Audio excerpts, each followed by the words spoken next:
तो good evening everyone, welcome to the another video of any planner. और आज मैं बहुत ही ज्यादा खुश हूँ क्योंकि तुम लोगों की वजह से मुझे सिल्वर प्ले बटन मिल चुका है। Thank you so much guys. मुझे तो कभी विश्वास ही नहीं हुआ था कि मैं कभी 100 के सब्सक्राइबर पार भी कर पाऊंगा। तो चलिए सीधा चलते हैं अपने वीडियो की ओर बिना किसी देरी के, लॉर्ड ओरोचिमारू का नाम लेकर के।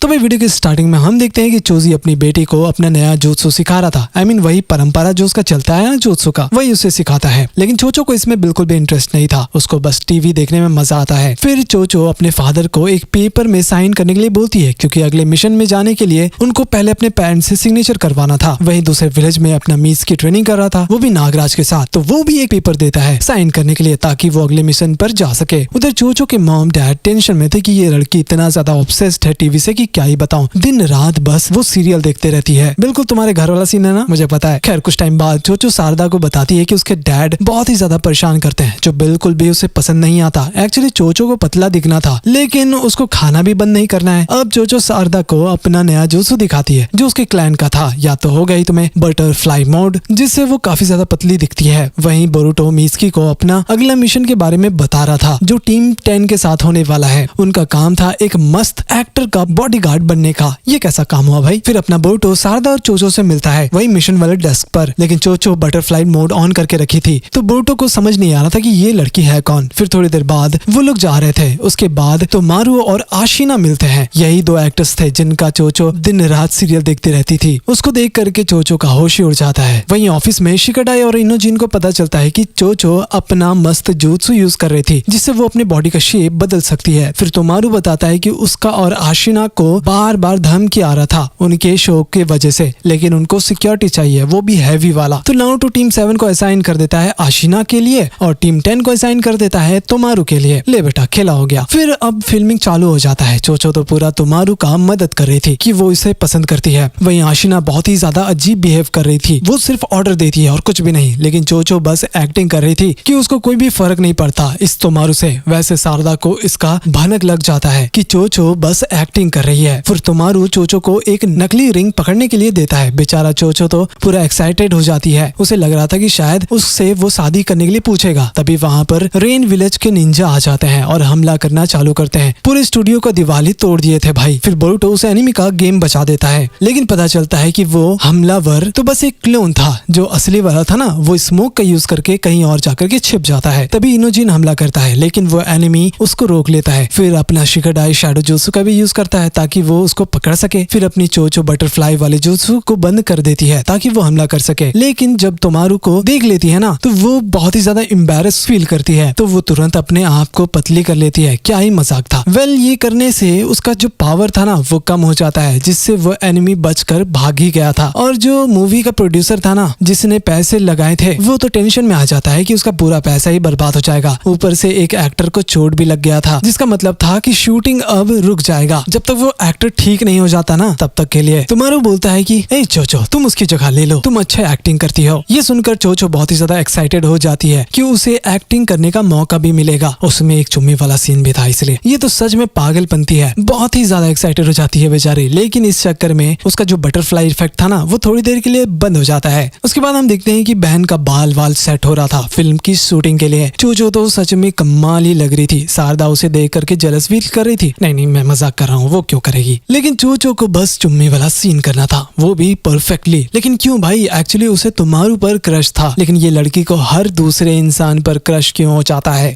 फिर वो सेट पर पहुंच जाती है, लेकिन शिकाडाई को दिखाई दे रहा था साफ साफ कि ये लड़की थोड़ा ज्यादा ही नर्वस हो गई है। लेकिन तोमारू था ना, वो उसको प्यार से समझाता है कि बेटा घबराओ मत, तुम नेचुरली परफॉर्म करो, कोई दिक्कत नहीं होगा। फिर उनका वो सीन चालू हो जाता है। लेकिन इनोजिन बोलता है कि यार इस सीन में तो कोई भी रोमांटिक वाला फील ही नहीं है, ये कैसा सीन हुआ। तो फिर जो डायरेक्टर था वो भी सुन लेता है ये बात, और उसको भी बिल्कुल यही लग रहा था, तो वो कट बोल देता है। अब होना क्या था, चोचो बहुत ही ज्यादा गुस्सा कर रही थी इनोजिन पर कि उसकी वजह से पूरा शूटिंग ही खराब हो गया। फिर कोनाहामारू और मोइगी को देखते हैं, वो दोनों उस जगह पर छानबीन करने के लिए आए हुए थे कि आखिर वो एनिमीज आए कहां से। लेकिन तभी उन्हें फुटप्रिंट दिखाई देता है एनिमीज का। वहीं शारदा आशिना को समझा रही थी कि यार शूटिंग को अभी बंद कर देते हैं, पता नहीं कब लफड़ा हो जाए। लेकिन आशिना बोलती है कि ऐसे कैसे बंद कर दे, अगर बंद हो गया तो ये सीरीज तो अगले साल को देखने को मिलेगा। फिर जब शूटिंग शूटिंग में टाइम मिल रहा था ना, तो आशीना जा करके तोमारू को बता रही थी कि ऐसे ऐसे लाइन बोलना, आराम से बोलना, ठीक है। और तभी पता चलता है कि उनका ये आखिरी शूटिंग होने वाला है। उफ, ये दुख दर्द। तभी बोरुतो और शारदा को कुछ अजीब फील होता है स्टूडियो के अंदर। उधर तोमारू और चोचो खाना खा रहे थे, तो वो खाने का बहुत ही ज्यादा तारीफ कर देता है, जिसे चोचो और भी ज्यादा शर्माने लग जाती है। लेकिन क्यों भाई, ऐसा क्या ही था खाने में। वही कोनामरू और मोइगी को समझ आ जाता है कि जो एनिमी है ना, उसको इस जगह के बारे में अच्छे से पता होगा। हो सकता है कि उसको हर एक डिटेल का जानकारी हो, तभी वो तुरंत गायब हो गया। और हाँ, हो सकता है कि उसका कोई मदद भी कर रहा हो। थोड़ी देर बाद हम देखते हैं कि तोमारू के फैंस ना स्टूडियो के अंदर घुस जाते हैं दरवाजा तोड़ करके। चोचो फिर तुरंत तोमारू का मदद करती है उसे बचाने के लिए। और हाँ, शिकाडाई और इनोजिन भी थे वहाँ पर फैंस को रोकने के लिए। फिर चोचो और तोमारू दोनों जाकर के लॉकर में छिप जाते हैं ताकि वहाँ पर कोई भी न आ सके। और हाँ, अब होना क्या था, दोनों इतना ज्यादा क्लोज आ जाते हैं कि शायद अब कुछ पुच्ची वाला सीन होने वाला था। लेकिन तभी वहाँ पर शारदा आ जाती है। ये लड़की सारा मूड ही खराब कर देती है। फिर शारदा उसको डांट रही थी कि यहाँ पर तुम रंगरलियां मना रही हो, लेकिन हम लोग तो मिशन पर है ना, तो इनको बचाने का काम करो। फिर तोमारू चोचो से बोलता है कि यार अपना जो रिंग था ना, वो मुझे दे दो। और फिर दोनों मिलकर अपना अगला सीन को प्रैक्टिस कर रहे थे। लेकिन फिर से वो लोग दोनों क्लोज आ जाते हैं। दोनों के बीच अब खेला होने वाला था। लेकिन तभी वहाँ पर मीस्की आ जाता है आशीना का ड्रेस लेने के लिए। बेचारी चोचो परेशान हो जाती है और मीस्की को धो देती है। भाई बेचारे की क्या ही गलती थी। फिर थोड़ी देर बाद आशीना आ जाती है। वो गुस्से में थी और पूछती है चोचो को कि उसका ड्रेस वो क्यों पहनी है। तोमारू फिर उसको साइड ले जाता है और थोड़ा बातचीत कर रहा था। लेकिन दोनों आपस में ही लड़ने लग जाते हैं। दोनों का अलग ही बहस ही चल रहा था। लेकिन अपनी चोचो मीस्की पर गुस्सा करने लग जाती है और उसे धो रही थी। तभी अपना शिकाडाई आ जाता है और अपनी जुत्सु का यूज करके उसे रोक लेता है, वरना आज मीस्की का कचुम्बर बन जाता। चोचो बेचारी इतना ज्यादा गुस्सा हो जाती है कि वो अपने असली रूप में आ गई थी। लेकिन शायद वो भूल गई थी कि उसने किसका ड्रेस पहना था। भाई तो अब होना क्या था, वो ड्रेस फट जाता है। और तभी वहाँ पर आशीना भी आ जाती है अपना ड्रेस लेने के लिए। ले अब क्या करोगे बेटे। वैसे आशीना और तोमारू ने चोचो को ऐसी हालत में कभी नहीं देखा था, तो तोमारू उसका मजाक उड़ा देता है कि ये मोटी है और बहुत ही ज्यादा रूडली बात करता है। ये इस साल भरोसे वाला इंसान निकला। लेकिन शारदा अपनी दोस्त के लिए खड़ी हो जाती है और तोमारू को सुना रही थी कि ऐसा बोलकर उसने गलती किया। लेकिन चोचो उसको मना कर देती है, इसे कुछ भी मत कहो। फिर थोड़ी देर बाद शारदा आशीना से माफी मांग रही थी इतना हंगामा करने के लिए। लेकिन वो औरत अभी तक गुस्से में थी। उन लोगों के वजह से ही अब शूटिंग बंद हो चुका था। लेकिन वही रेन विलेज के निंजा लोग किसी से बात कर रहे थे, वो भी रेडियो के through. Can you believe it. उनको पता चल चुका था कि तोमारू और आशीना कहाँ पर है। मुझे तो लगता है कि कोई घर का ही भेदिया है जो आग लगाने के पीछे पड़ा हुआ है। फिर अब शूटिंग चालू हो जाता है। अब क्या ही कर सकते हैं। लेकिन चोचो को अब भी बुरा लग रहा था जो भी तोमारू ने कहा था उसको मोटापे को लेकर। फिर चोचो शारदा से बात कर रही थी इस मैटर में। I mean, जो भी उसके लुक्स है ना, उसके बारे में बात कर रही थी। वहीं तोमारू और डायरेक्टर अपने काम पर लगे हुए थे कि आशीना की जगह पर किसको लिया जाए। ये बहुत ही दुख की बात है यार। चोचो फिर आशीना का जो ड्रेस था ना, वो उससे ठीक कर लेती है और ठीक करने के बाद वो आशीना को लौटा रही थी, लेकिन वो लेने से मना कर देती है। मेरे मुंह से गाली निकल जाएगा, लेकिन मैं कुछ नहीं कह रहा। फिर शूटिंग चालू हो जाता है तो आशीना डायरेक्टर को बोलती है कि उसका जो सीन है ना, उसको थोड़ा और भी ज्यादा इमोशनल कर दो। लेकिन वो इंसान उसको इग्नोर कर देता है जैसे को तैसा। फिर आशीना चोचो को पूरा ऑर्डर दे रही थी कि जा करके ये लेकर के आओ, पानी लेकर के आओ। चला बाप का नौकर बना करके रखा है इन्होंने। तभी हिडन रेन के जो निंजा थे ना, वो लोग मिलकर के हमला कर देते हैं, वो भी दोबारा। और फिर वहाँ पर होता है धमाका और पता चलता है कि तोमारू को उन लोगों ने उठा लिया था। फिर अपने कोनाहामरू भी आ जाते हैं उनका पीछा करने के लिए। लेकिन वो उस एनिमी का क्लोन हो जाता है और कोनाहामरू से भिड़ने लग जाता है। वैसे एनिमी वहाँ से भाग कर चले जाते हैं। वो वही जगह से भागते हैं जहाँ पर चोचो को गार्डिंग का काम दिया गया था। लेकिन आशीना ने तो उसे पानी लाने के लिए भेज दिया था। शिकाडाई और बोरुतो को कुछ अजीब ही लग रहा था कि पहले तो ये लोग एक्टर्स को खत्म करना चाहते थे, लेकिन अब ये लोग एक्टर्स को पकड़ करके पैसे की मांग कर रहे हैं। आखिर मैटर क्या है। फिर कोनाहामरू नारुतो के पास जाता है बताने के लिए जो भी लफड़ा हुआ। वैसे उनको जो लेटर मिला था ना, उसमें साफ साफ लिखा हुआ था कि आशीना ही पैसे लेकर के आएगी तोमारू को बचाने के लिए और कोई भी नहीं। फिर चोचो बोलती है कि मैं आशीना बन करके जा सकती हूँ और पैसे दे करके उसे बचा लूंगी। लेकिन आशीना साफ साफ मना कर देती है और बोलती है कि मैं खुद जा करके ये करूंगी। फिर सभी लोग एग्री करते हैं कि ठीक है तुम ही चले जाना, लेकिन एक शर्त था, उसको मोइगी के ऑर्डर्स को फॉलो करना होगा और बाकी लोग मिलकर के छिप करके उसको गार्डिंग करेंगे। वैसे अब ये चीज पूरे मीडिया में फैल गया था कि एक्टर्स को उठवा लिया गया है, लेकिन आशीना इसके बारे में अपना मुंह तक नहीं खोलती और मस्त एक्टिंग कर रही थी झूठ बोलने का। तो बाकी लोग चोचो को बोलते हैं कि यार अपना रियल फॉर्म में आ जाओ ना, ताकि वो अपने पूरे पावर्स को अच्छे से यूज कर पाए। लेकिन वो भी साफ मना कर देती है क्योंकि उसको अच्छा दिखना था। फिर अब आशीना चली जाती है उन एनिमीज के पास पैसा देने के लिए ताकि वो तोमारू को बचा सके। वैसे हाँ, बाकी निंजा लोग भी थे उसे छिप करके देख रहे थे। फिर मीस्की बोलता है कि पता है चिप्स अपने नेचुरल फॉर्म में ही अच्छे लगते हैं, तो चोचो को भी अपने असली रूप में रहना चाहिए। तभी वहाँ पर वो एनिमीज आ जाते हैं, उनके साथ तोमारू भी था। ये लोग को देख करके मेरा दिमाग ही खराब हो जाता है कसम से।